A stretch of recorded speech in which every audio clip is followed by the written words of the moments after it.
হলো একটি শব্দ আছে স্বতন্ত্র, আর একটা হলো কি আমরা যারা এখানে আসি সবাই যদি কারো আদর্শ মানি, বিশ্বাস করি সেই আদর্শ হলো শহীদ প্রেসিডেন্ট জিয়াউর রহমানের আদর্শ, ঠিক কিনা? বেগম খালেদা জিয়ার আদর্শের আমরা নারায়ণগঞ্জের 4 নম্বর এই যে 4 নং আসন, এই আসনের প্রতিটি মানুষ যদি কোনো তন্ত্রকে বিশ্বাস করে সেই তন্ত্র সেই আদর্শ হলো দেশনায়ক তারেক রহমানের আদর্শ। আর যারা বলে স্বতন্ত্র মানে নিজের তন্ত্র নিজের আদর্শ, স্বশিক্ষিত, অর্থাৎ তার কোনো সার্টিফিকেট নাই, নিজে নিজেই শিক্ষিত, তাকে বলে স্বশিক্ষিত। আর স্বতন্ত্র নিজের তন্ত্র। আমরা এখানে কারো তন্ত্র বাস্তবায়ন হতে দেব না।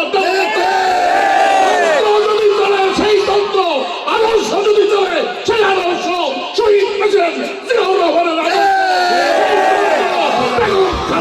আদর্শ একমাত্র আদর্শ যদি চলে সেই তন্ত্র এবং সেই মন্ত্র সেই আদর্শ হবে তারেক রহমানের আদর্শ।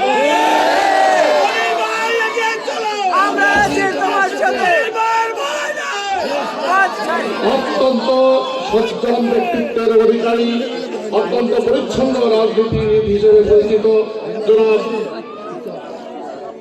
অধ্যাপক মামুন মাহমুদ সাহেবের যে প্রাঞ্জল ভাষায় যে কথাগুলো ছিল আমার মনের কথা ছিল।